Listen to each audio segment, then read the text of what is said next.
Hello, everyone. I'm speaking to you from the gathering space in our North Church. And today I want to speak on the topic of abandoning ourselves to the will of God or to God's providence. You see, in these times, it can be so easy for us to get all caught up in anger and frustration, and for all different reasons. Some people could perhaps be angry that precautions, that we're not taking enough precautions in our world today with the coronavirus. Others might be experiencing anger because they think we're doing too much, we're taking too many precautions. And sometimes we take out that anger on particular people or institutions, this particular person in the church or the president or someone in the government, or we take it out on our family members or someone at work, right? And so we have this discontent, this frustration that can come to us, especially with all the challenges, all the changes, the restrictions that we see. It can be a difficult time for us as Catholics. And in this time, it's so clear that God is calling us to abandon ourselves to His will, to surrender to His will, to trust in Him no matter what happens in our lives. A classic book on the spiritual life is called Abandonment to Divine Providence. Really a wonderful book talking about the importance of surrendering ourselves to the will of God. And in that book, the author talks about the fact that there's sort of an active way of fidelity to God, and there's a passive way. The active way is following the commandments, right, and following the teachings of the church, seeking to live out the virtues and the sort of counsels of the saints in the church. So there's this active side, but then there's also the passive way, and the passive way is to accept whatever God sends our way. Those things that we can't change, those things that sort of come our way that are beyond our control, to accept them as the will of God in our lives. And this is such an essential spiritual practice. And I speak to you as somebody who struggles with it myself deeply, right? And with all the challenges that we're experiencing right now, I'm trying to abandon myself to God because I know that this is just so essential for me, and I believe it's so essential for each of you as well. One of the quotes I want to share with you from Abandonment to Divine Providence is this: "The soul that does not attach itself solely to the will of God will find neither satisfaction nor sanctification in any other means, however excellent, by which they may attempt to gain them.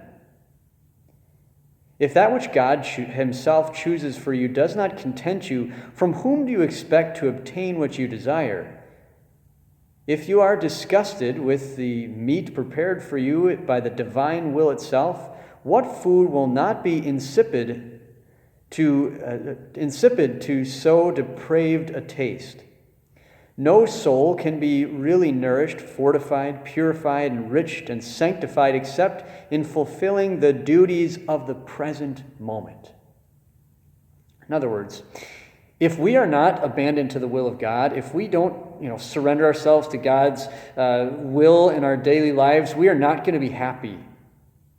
And this is where that discontent, that anger comes out, that frustration, that fighting against whatever we experience, things we can't control, right? If we are not surrendered to the will of God, we will not be happy because God is the author of all good, and He wants what is best for us. And we may not be able to trust, we may not know exactly why this is good, how this fits into God's plan, but the important thing is that we surrender to it, that we trust, that somehow this is God's plan and somehow we are going to find true happiness there. And when we have that act of trust, that act of surrender to God, then we can find a greater joy in all things.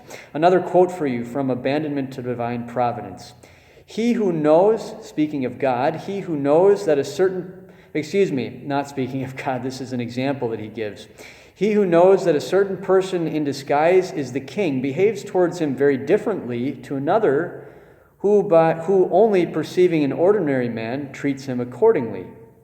In the same way, the soul that recognizes the will of God in every smallest event and also in those that are most distressing and direful receives all with an equal joy, pleasure, and respect." That when we're able to recognize that this is God's will, whatever it might be, the challenges that we face, we're able to find joy in it. That when we abandon ourselves to God's will, everything we encounter in this life can be a way for us to come closer to God. It can be a way for us to trust Him more and more. So I encourage you today to abandon yourself more deeply to God's will. I want to finish with a prayer from Charles de Foucault, and I encourage you to keep this prayer close in these challenging times. When you experience frustration over restrictions that might occur, or just the current struggle of the virus, or job or family challenges, this is a beautiful prayer to say. The Prayer of Abandonment by Charles de Foucault. Father, I invite you to say this with me as well.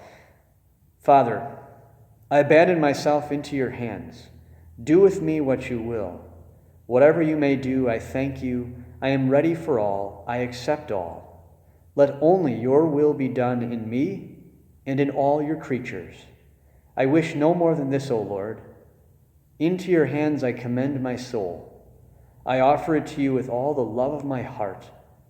For I love you, Lord, and so need to give myself, to surrender myself into your hands without reserve and with boundless confidence. For you are my Father. Amen.